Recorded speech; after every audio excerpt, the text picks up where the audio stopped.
When I'm working with athletes or whatever, a lot of them are very driven, and we tend to get obsessed about things. So we work a lot of time on taking time off and about you distracting ourselves. But you just can't say to someone, take time off. You have to replace it with something. And so what I do is I bake.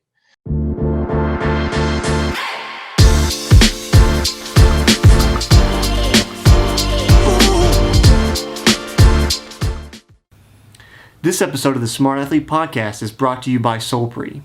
If you're active at all, whether you're running or simply out walking for the day, you've probably experienced one of the number one problems that active people have, and that's chafing. Solpre's all-new, all-natural anti-chafe balm solves that problem while feeding your skin the vital nutrients it needs to be healthy. If you'd like to stop chafing once and for all and treat your body right, go to solpre.com to check out the anti-chafe balm today. That's SOLPRI.com. Welcome to the Smart Athlete Podcast. I'm your host, Jesse Funk. My guest today has his PhD in computer-based optimization, but despite that, he's done a lot of other things that have nothing to do with that, and that's definitely what we're going to talk about. He's the author of 3 books, including the Happiness Handbook for High Achievers, which I had the fortune to get through. He's one of the top performance coaches, having worked with teams and groups ranging from the San Francisco 49ers to the U.S. Navy SEALs. Welcome to the show, Dr. Fergus Connolly. Jesse, thank you very much for having me. Yeah, I've been looking forward to this for a few weeks now. Yeah, thanks for coming back. We're starting back up. We had a lot of pre-recording chatter because this is actually our second conversation. As we had a mismatch in time before we ended up talking for all 40 minutes the last time we were on, just not recorded, just hanging out pretty much. So thanks for hanging out with me a second time, I guess it is. No, it was a lot of fun the last time. Really enjoyed it. Thank you for inviting me back. Yeah. So sorry to the listener you missed on that conversation. That'll just be between me and Fergus, and that's just how it goes sometimes, I guess, when you don't have the record button going. The first thing I've got to ask you is I was looking on your Instagram, and what's up with the pies? Oh, yes. Yeah. So I guess one of the things that so when I'm working with athletes or whatever, a lot of them are very driven, and we tend to get obsessed about things. So we work a lot of time on taking time off and about distracting ourselves. But you just can't say to someone, take time off. You have to replace it with something. And so what I do is I bake, and I bake pies, and I cook, and that's my secret hobby. And and actually, by all accounts, they're not bad. They taste pretty good. I've impressed myself, actually. That's good. So I think the last post you have, which is from several months ago, is a pie, and I was like, did he do it? This is the mathematician in me. A Pie Day was this month, the 14th of March. And I was like, did he post a pie for Pie Day? I was like, you're going to be my new best friend. But you let me down. It was from 3-4 months ago. Yeah, actually, I don't eat them. I give them away. So I think that particular day I made apple pie, triple berry pie, and then I moved on to a key lime pie, and I give them away. But I'm usually strategic. I usually bring them to something, so I get to taste them. Yeah. But it stops me eating the whole thing. But yes, that's something that I before anybody gets the wrong impression, if you watched me that day, between going to the supermarket and struggling to find stuff, saw my kitchen with flour everywhere. It's a comedy in itself, but it's a wonderful way to relax, because I can't think of anything else. I can't start worrying about, the relationship between emotion and rationality or things like that. I have to focus on, what's looking at ounces and grams, trying to figure them out, and what's a quart, and on my phone. And so, it's a comedy of errors. I have trouble trying to figure out how to give things. So I guess to say my kitchen hobby is I make ice cream. So I've got an ice cream machine, and that's kind of my deal. And I have trouble. You wouldn't think that I would. I have trouble figuring out who to give ice cream away to. So I would bring it to, we have a family dinner every Sunday. Um, Less so during COVID, but as my parents are vaccinated now, and basically everybody besides me and my family group is vaccinated because I'm on the lowest part of the totem pole for that line. We started to get back together, but it's like that still means I can only make one batch a week, and it just depends on the week whether I have the time or energy. Sometimes I'm like I want to make multiple, and sometimes I'm like I have no time. So I have trouble figuring out who to give it away to.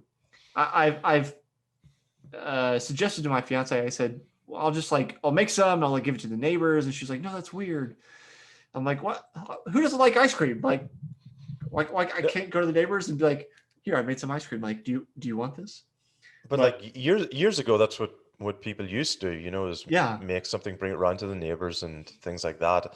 And I also do, like, I like trying to learn new things, and so it's out of my comfort zone. And and I think it's good. I think it's important to play around with things and to try different things because and I'm sure we'll move from cooking to high performers and all of that we'll in a minute. get there. But one of the things that's really interesting though is that elite performers or people who perform very well in a particular space, they're just highly adapted to that particular context and event. They struggle then sometimes to, and this was another conversation we were having off air about being humble or being humiliated and allowing themselves to be and seeing value in that. So when you go and you bake or you do something that you're not good at, that's a good lesson for you. Like, it's good, it's humbling, you can have fun, you can laugh at yourself, all of those things. And then you go back to what you're really, really good at. But particularly as you move along, progressing in a particular field, it's good to go and do something else. That you go do stand up, write poetry, try and paint, do something. Yeah, well, there's value in remembering what it's like to struggle and being comfortable with it. That's it. And one of the things that I think we sometimes, and don't get me started on the education system, but one of the challenges is early on, schools in the education system, their role is not necessarily to teach you something, it's to teach you how to learn about that one thing and to continue to learn about it. And part of that is failure, part of that is struggle. And that, like you said, going into this other space where you're going to struggle and fail and embarrass yourself and laugh at yourself, that's good. It's good. Yeah, it's just, I always feel like it's a invaluable skill to have. We talk about it like in running all the time, and I'm sure it comes up, in football and in pretty much any sport, is like being comfortable, being uncomfortable. But there's a certain degree of, like you said, like specified discomfort. Yes. Where you're used to, like, I'm used to going out and doing runs that are hard, and like how that feels and how uncomfortable that is.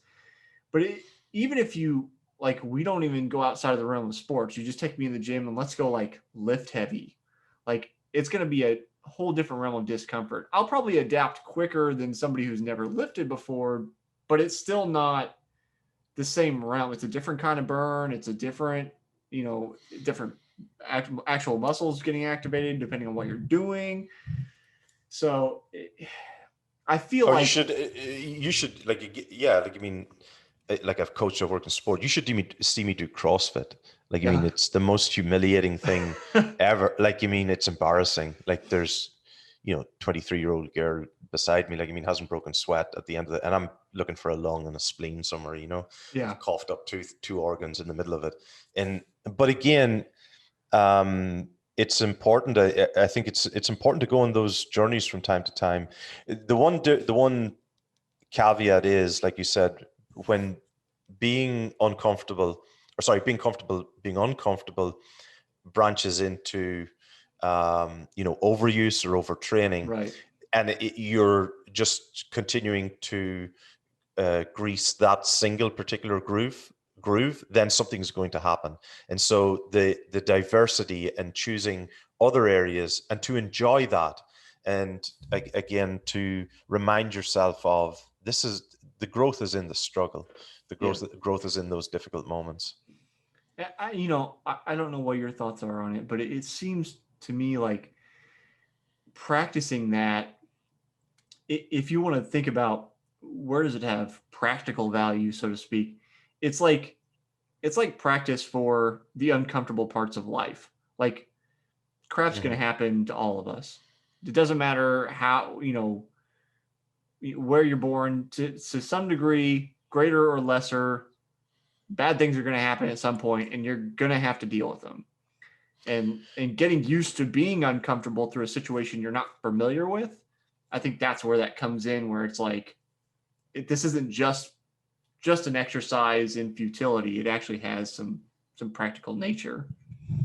Yeah, and I know I've been guilty of it, and I think it's a common occurrence. I think that sometimes we feel that, our life has a certain trajectory, and it reaches a Mhm. point where it plateaus, and things are comfortable. Then I've got everything sorted. Like I've got my job, I'm married, got my job, so it's plain sailing. But it's not. Life will always have those ups and downs. And so for some reason, we're really comfortable struggling, failing at an early age, but we get to a certain point and we go, that's it. I shouldn't have to do this anymore. And we lose Mhm. track of what it's like. And it can become incredibly, um, I don't know if this is an American word, but discombobulating. I don't know if you've ever heard Oh yeah, that word, or disconcerting. Okay, so yeah. it becomes. I'm going to use this new word. It's new word for the day. I'm going to see how many times I can use it, but it becomes discombobulating when something happens that you have kind of forgotten how to manage it. And yeah, and there is humor is important in it as well. To be able to laugh at yourself. Yeah. Sometimes you take yourselves just a little bit too seriously. Well, and that's, I think, trying to think about the book. Um, you talk about like happiness versus contentment. It is the Happiness Handbook, but That was the twist right. twist in the tail, was that this idea that you're entitled to be or supposed to be happy all the time. Right. No, happiness is fleeting, but to find contentment, that's, I think, the more admirable aim. Well, I think contentment is hard to find when you're stressed about expectations that things should be this like silky smooth road, and it's like, no, nothing there. The thing I thought about when I got to that section is this interview, um, a long time ago from this podcast called London Real, Oh and yeah. yeah, with Peter Sage as a serial entrepreneur, and he says something about like uh, stress comes from the difference between how we expect life to be and how life actually is. Like Yeah. it's the gap between our expectations and reality that cause stress. So, that's right. That's just I come back to that when I read certain things, especially like the Happiness Handbook, when, a lot of those ideas are presented in different ways by different people. It's wrapped in different words, but the underlying ideas seem very similar, um, in that expectation plays a role in it. The story we tell ourselves about who we are plays a role in it. Yeah, and Um, I think the other factor that's, when you talk about expectation as well, I think today more than ever we allow others mhm. outline what our expectations are, or we assume, or we inhabit the expectations of others, or that others might either place upon us or place upon themselves, Mhm. rather than recognizing, okay, what are my genuine expectations, realistic expectations? And you should have them. That's not to say that you shouldn't, strive to be better, but make sure that they're yours and that they're truly what you want in life. And yes, and recognize that, and having that awareness ultimately of, and being able to manage it. If I remember right, I think you touch on this in the book too, talking about. I think the specific example is like getting a haircut or whatever, and a stranger, an acquaintance, and a family member say Yes, something yeah. to you, and being more hung up on what the stranger's saying to you than your family member. I would argue none of what they say matters as long as you feel good about yourself. Well, yes, absolutely, yeah. And but it's amazing, and that actually was from a colleague in one of the special operations groups, and it stuck with me. Like, I mean, he was talking about basically how do you expect, what others' expectations or other comments, and how Mhm. easily we let them affect us. And it's almost like, and I look at today, the younger generation growing up today. Not that we're like the two old grumpy men on what was I it, on the mean, Muppets, I've been old and grumpy since I was young, so I mean that's not that's not an but unfair characterization. but the younger generation coming through, like, I mean, like, we didn't have as much social media exposure, and we didn't Yeah, have, so it was different, and you were around more real people. And what I mean by real is that you saw people doing, daily, in professions locally. You saw them in their entirety. You saw their strengths and their weaknesses. mm-hmm. If your reality is all social media, well, then everybody's on a beach with a sports car and, a tall blonde or whatever. Like, I mean, and they always have a good day. It Yeah, doesn't work. That's not reality. But yeah. it's very easy to be really influenced by that over time. Well, and it's such a double edged sword where it's like I largely try to stay off of social media, but as a brand owner, it's like I need some kind of presence, which is in part why I like with the Instagram. I hand that off to my assistant and I go over the things I approve the stuff that she posts, but I'm just like I can't I'm just not good at this. I'm just not like if you want to like sitting down here with you, I can do this all day, but Yeah. there's just something that No, feels we had a great conversation about this the last time as well. yeah, it's About, just yeah, something that feels so absolutely. plastic about it sometimes. And I just it's hard for me to engage on that platform. I know people get lots of value from it. My fiance gets a lot of value. She finds recipes, which she ends up feeding me. Like there's plenty of value there. I just have a hard time with it. Um, it's also why I prefer, so if you're listening to this podcast, there is a video version on YouTube, youtube.com/solpri. That's SOLPRI. I prefer the video versions of podcasts because I want to see the people talking. I connect easier. I understand it's not convenient to necessarily do the video version for everybody, but that's just how it works for me. If I'm, packaging product to go out or whatever, I can put a podcast on and have it sitting there and I can watch the conversation.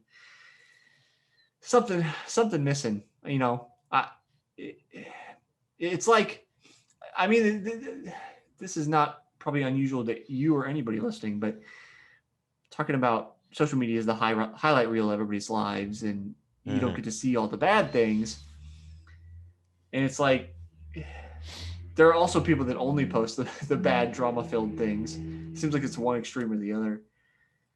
So I don't know, psychologically speaking, where the disconnect is.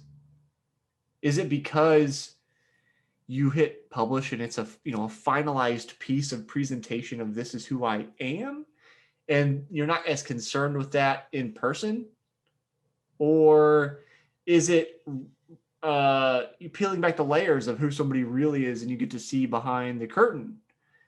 Because I think, especially when we talk about like political discourse online, I don't think you have people being quite so aggressive in person as you do when you're That's a not great, sitting in front of that person. yeah, that's a great point as well. Yeah, yeah. So there Like, I seems like mean, there's some kind of disconnect there, and I certainly am not an expert on what that is. I can't quite put my thumb on it, but it seemed like there's something there. no, that's a really good point. There was a guy I was saying, and or talking to a little while ago, and uh, he was a power lifter, but his point was, he said, if half the people on social media, said in person what they tweeted or whatever, there would be a lot of bloody noses. Yeah, And, yeah, people can be particularly brave and outlandish in social media, but again, social media is valuable and it has right. added value and to a lot. But it's like everything, there are pros and cons to it, and being Yeah, able to think critically about its value, but just recognizing what it does for you and how you're going to choose to use it, I think is the important thing. And one of the challenges, I think, with today's education system is teaching, well, actually going back to what we were speaking about earlier, but teaching failure, teaching how to fail and how to recover from, but also teaching critical thinking. And I saw a quote somewhere recently from, I think it was somebody in, I think it was Sweden or Denmark, and um, they were asking the Swedish or the European politician, were they not concerned about Russian disinformation on Twitter and on, and how that could influence their politics? And his comment was, he laughed and he said, no, he said, because we trust the intelligence of our people and our education system. And I truly believe that that's at the core of developing good society is your the standard of your education system. Do you encourage critical thinking? And it's not alone about the right to free speech. It's not. It's about, free speech is wonderful, but if you don't have people who can engage and critically interpret, hold two sides of an argument, understand the other person's perspective and try and argue it and try and understand it, that's what critical thinking is. That's something that is a little bit more absent today than I think previously. I have several thoughts. Let's see if I can keep track of them all. So this book's on my mind because your 59 Lessons book makes me think about this, which is Poor Charlie's Almanac by Charlie Munger, who is Warren Buffett's business partner. Yeah. It talks about, in part of the book, talks, well, in a large section, these mental biases that we have and recognizing them. And I think that's a large component of critical thinking. It's not just about vetting your sources, which is very important, but also realizing that there are some innate tendencies we have that as humans, I think comes through just thousands of years of this is how we've survived and these are the mental shortcuts we've taken. Recognizing those things in yourself and saying, am I correct? Am I right? Why am I right? And having the ability to say, I was wrong. I'm sorry. This is why.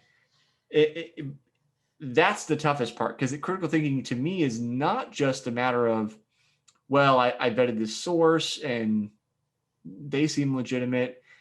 It's being able to be critical of yourself, admit when you are wrong, and course correct from there. I think that part is so hard. It's like, it's much easier to just double down on whatever it is, that you believe or think or have said. You're like, well, I said it. So, I mean, that's one of the commitment consistency biases. That's one of them. Well, you've said it, you've committed to it. That's it. Like, changing course is so difficult. And I think that comes a little bit like in personal strength. Well, so this is another project I'm working on, but everything ultimately starts with survival, even down to at a cellular level. The goal is simply to survive. As humans, our intention is to survive, ultimately thrive. One of the core factors in that is security.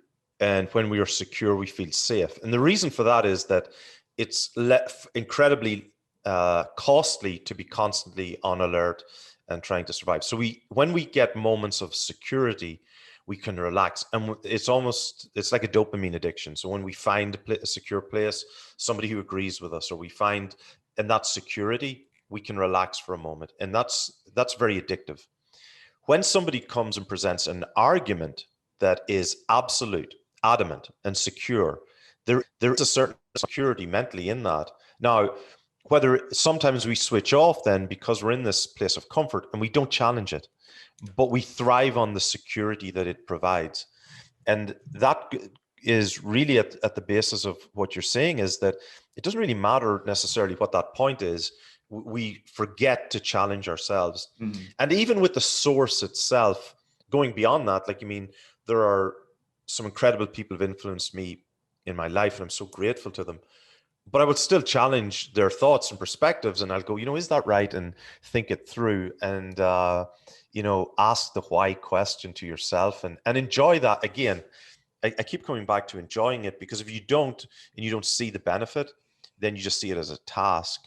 But yeah, taking perspectives and going, that seems right, but is it?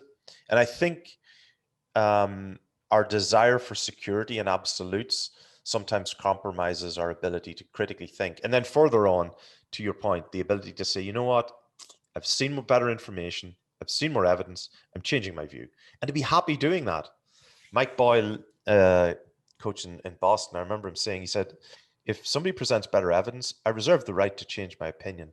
And that's the most beautiful thing in the world. That to me is intelligence and strength. Mm-hmm. Somebody who's prepared to change their opinion because they've seen something better. That's like, how many people say that? Like you said, you want to double down on something because it's that security, and they're all of a sudden going, "Oh no, hang on, what? You know, no, this isn't real. I got to go back out into the survival mode and Yeah. insecurity." And that's what I think a lot of it comes down to, particularly as we get older.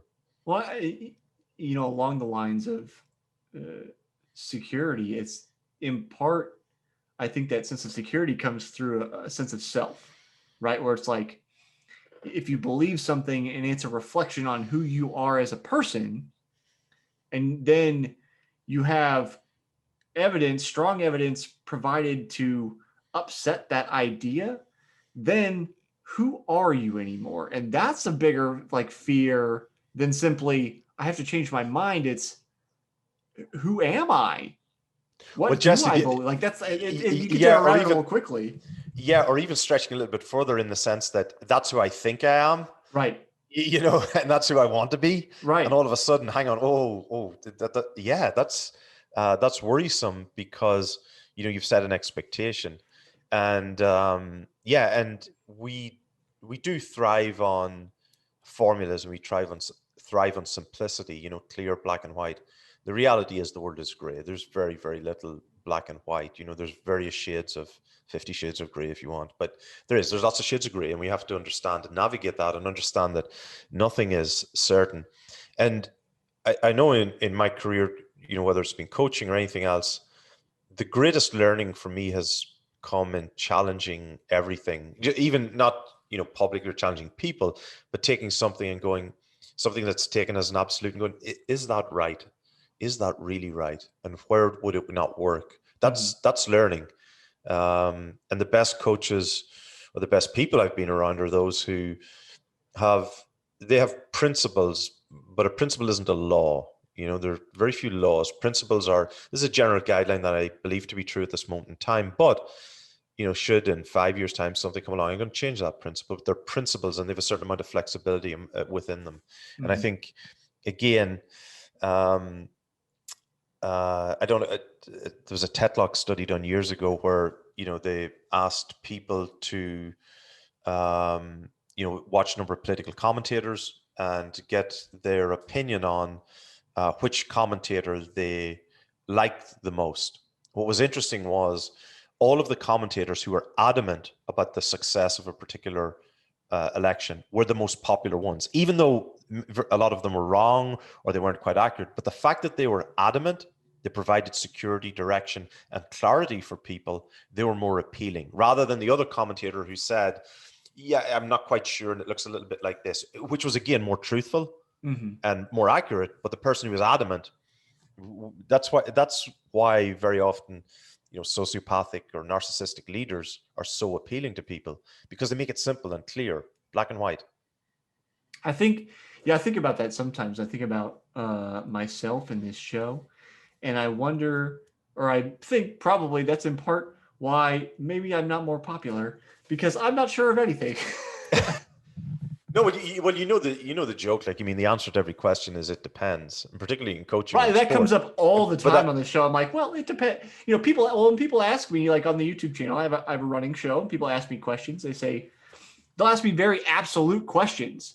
Like, is this shoe good for me? I'm like, it depends. I can't feel your feet. I don't know what size you need. I don't know what other, like, it depends on all these factors. And sometimes they'll write back and say, well, here's the other things, and we can kind of go into it. But it's like, gosh, I'm trying to remember what, it was a nutrition question. And somebody said, I'm eating this before I run. Is this good? I'm like, what are your goals? How much are you running? Like, what? Yeah. I was like, all I could tell for sure was that the amount they were eating was roughly equivalent to the amount they would burn when they ran. That's all I could tell from the information they gave me. I was like, I can't say whether that's good or not. It depends on what you're after. So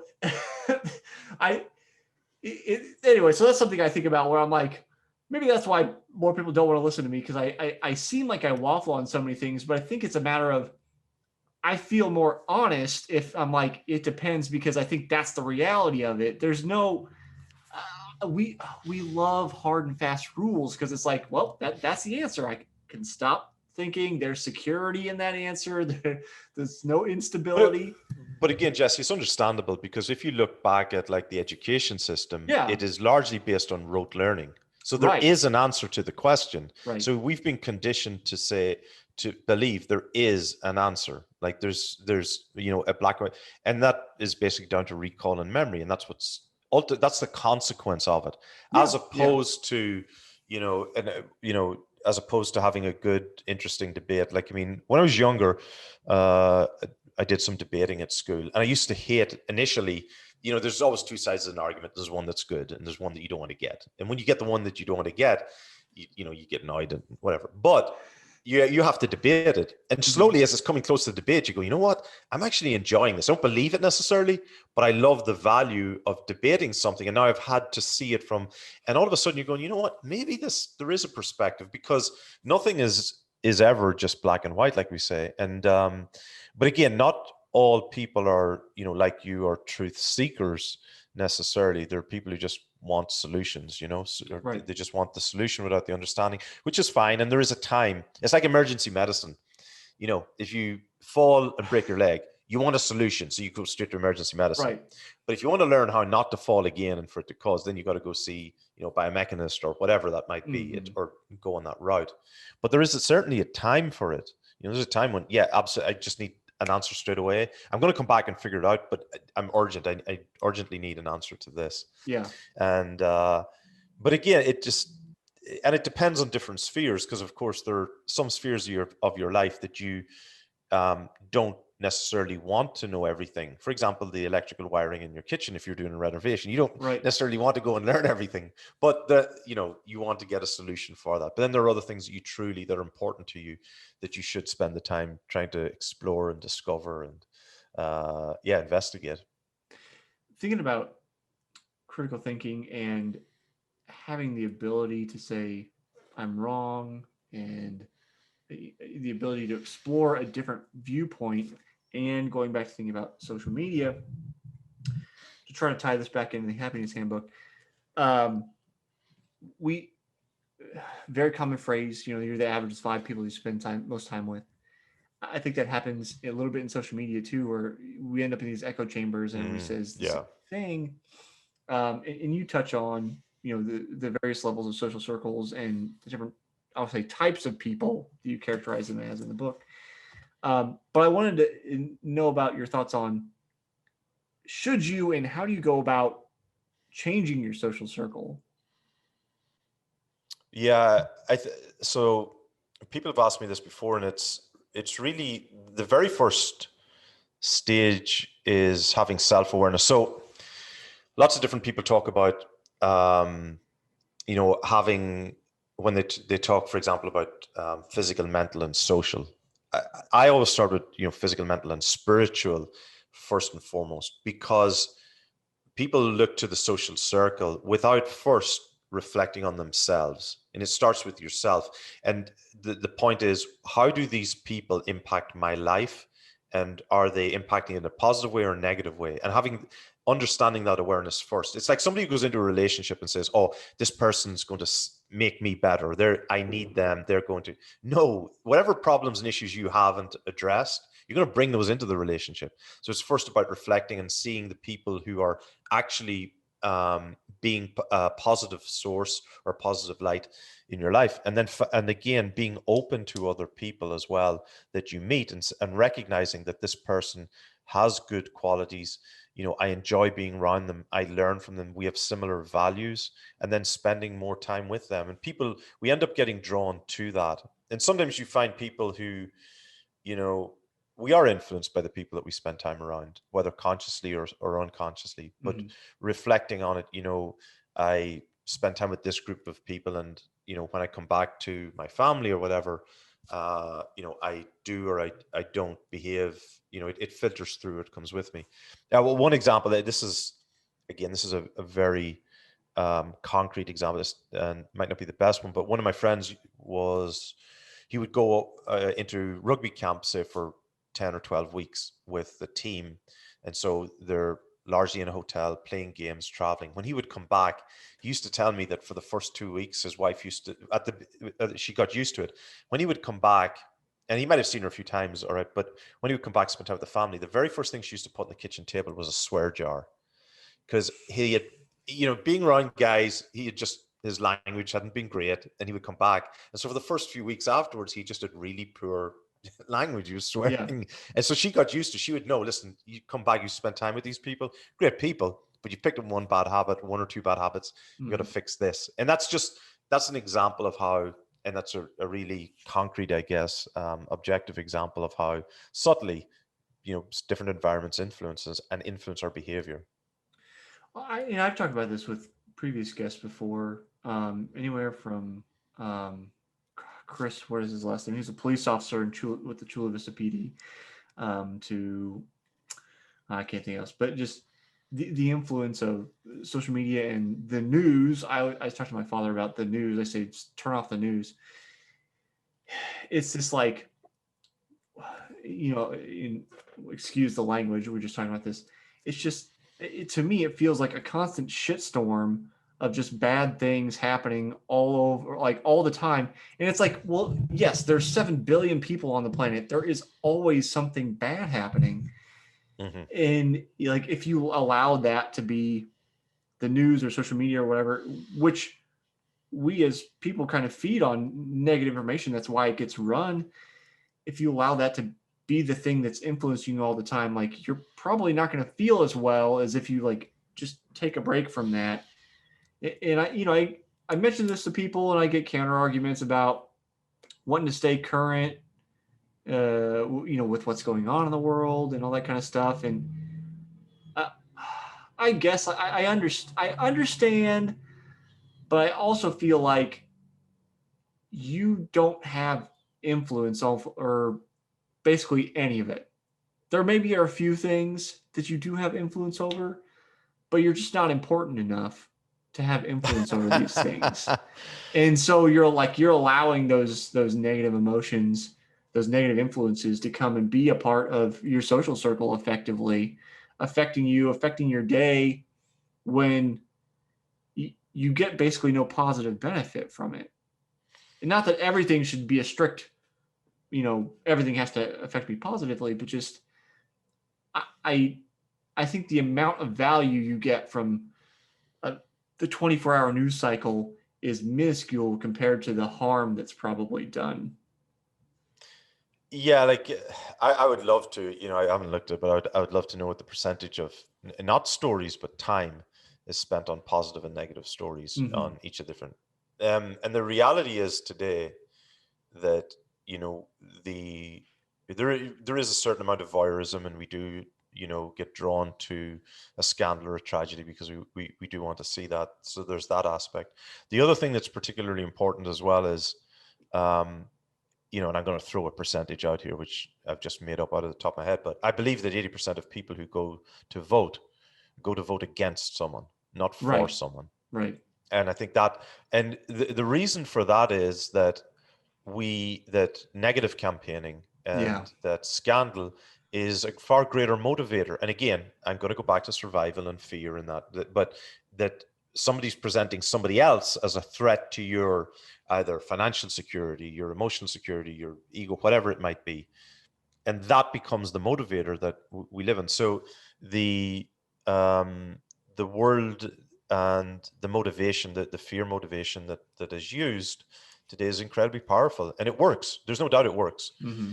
But I think that this could be legislated for. There's no doubt, but it could be. It could be. But again, then you come up against the freedom of speech, and that that as a concept, is preserved, and that's what you have to live with. If we're going to have, if freedom of speech is going to be a cornerstone, well, then you have to accept the consequences.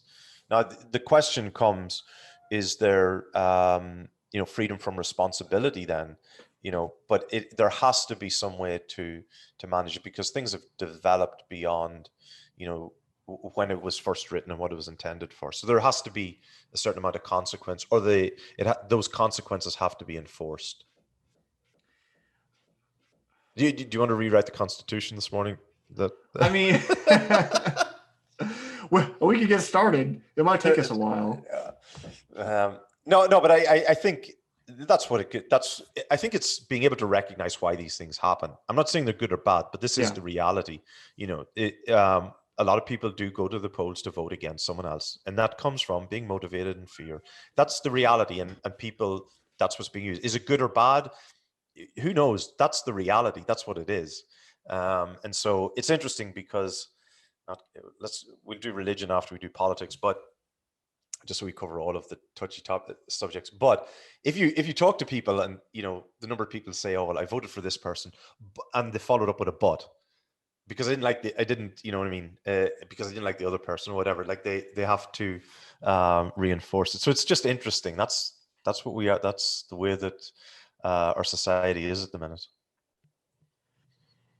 We could probably go on this for a while, and we'll run out of time to talk about religion, because we both got things we got to get to. But it's funny. Sorry, growing up in Ireland, during the Troubles and whatever, there were three things that you didn't talk necessarily about during the 80s. One was politics, which was obvious. Your political leanings would indicate what side of the fence. Religion, absolute no. And sport, ironically, was the other one, because rugby was a big Protestant or British sport, and Gaelic games were. So I joke about, those are the three things that you try and avoid in any conversation. And we've covered at least one of them. I mean, it's not unusual if you're talking to me that one of them's going to probably come up. But I feel like in a lot of ways you can have a polite conversation about it if you understand how to accept that not everybody's going to see things the way you see them, and that's fine. But that's the thing, right? Oh, and absolutely. And I love talking to people who have different perspectives on me, because I learn and I understand why they think that way. And you know what? Very often, a lot of them have really valid points. And that's why I love the term Reagan Democrat. Like, I love that term, because it shows that, at one point, a few generations ago, people were able to switch, compromise, and see the benefit of other. And I think that's what's sorely missing now, is just, the growth of the extremism on either side. There's no middle ground, and but when you've good, healthy debates about something, you hear someone's perspective. And I love that, because it allows me to understand where people are coming from. And it allows me truly understand other people. And you need that. You need to be able to do that. So Fergus, we're running short on time. So I have to jump to the end. We missed out. There was I had a question I was going to get to. There was a non sequitur, but we'll have to leave it for another time. But so I'm asking everybody the same question this year.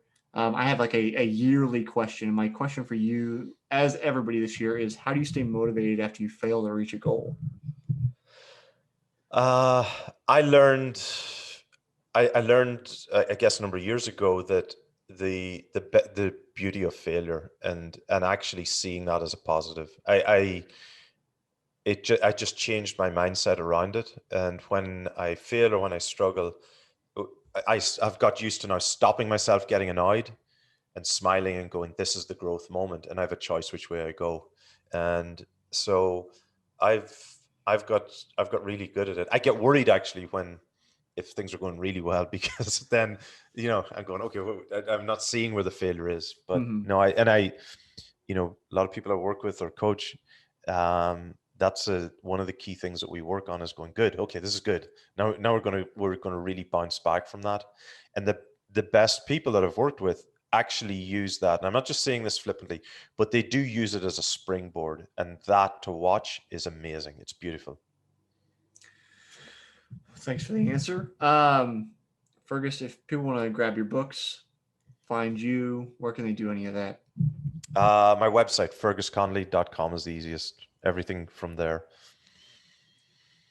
All right. Thanks for hanging out with me today. I'll let you get on with your day, and maybe we'll chat another time, make it a third appearance. Jesse, thank you for having me. Humbled, honored. Thank you.